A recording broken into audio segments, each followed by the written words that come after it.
Hi, everyone.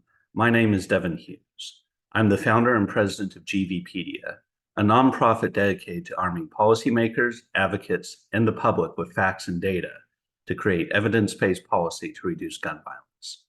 Today, I'd like to talk about the state of gun violence in the United States, how we got to this point, and what we need to do to save lives.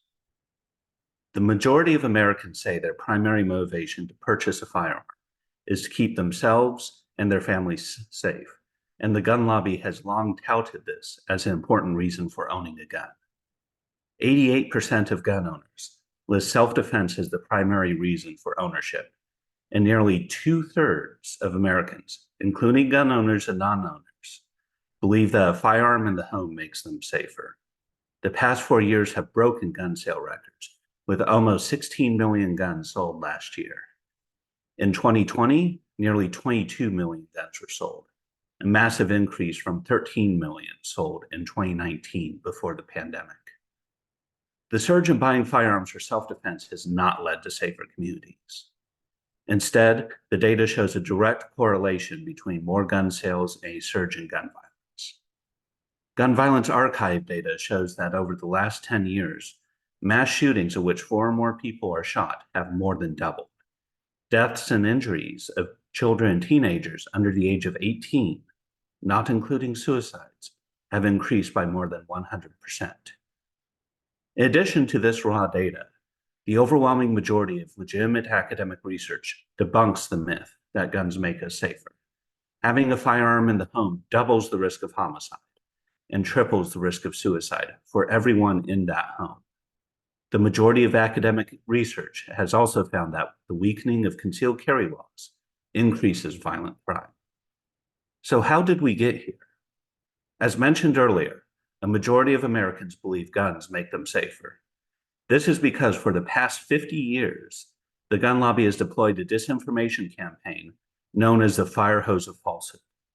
This campaign has achieved substantial success in the judicial system, legislative system, and in shifting public opinion on guns and gun laws.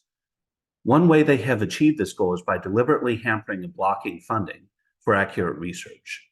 Simultaneously, the gun lobby seized on discredited research from a handful of scholars indicating that millions of defensive gun uses occurred each year, and that a culture in which individuals carry guns reduce crime. Both of these claims are obviously false. But with substantial resources and a multitude of media channels to propagate their message, the gun lobby successfully drowned out reputable research on firearms with a torrent of falsehoods.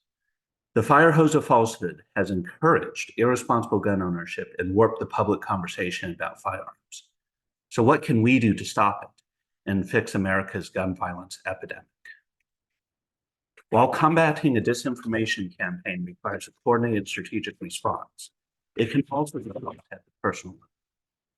Doing so requires stepping outside of one's own tribal barriers and engaging people with different views and value systems. Even more challenging, those engagements must be civil and focus on persuasion. While such a path forward may seem impossible in today's balkanized political and media environment, it is the only path that can lead to lasting change. In 2019, my organization compiled the Denver Accord, a roadmap for legislators and advocates of policies and programs proven to reduce gun violence based on significant academic research. Some of the most important proposals in the Denver Accord are: 1, enacting permit to purchase laws that require a license to purchase a firearm. 2, extreme risk protection orders, which allow firearms to be temporarily seized from someone deemed to be a threat to the public or themselves. 3, strong child access prevention laws, which require storing firearms responsibly.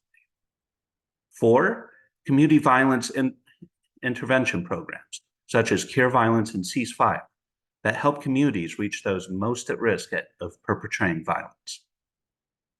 In addition to these, the Denver Accord also calls for halting bad policies that cost lives, such as 1, repealing the Protection of Lawful Commerce of Arms Act, known as PLACA, which has provided legal protection for gun companies and manufacturers whose negligence has cost lives.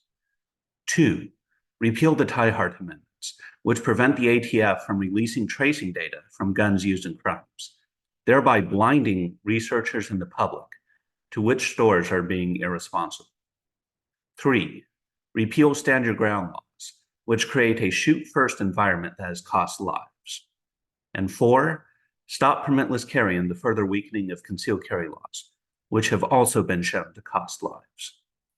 All of these steps and more are necessary.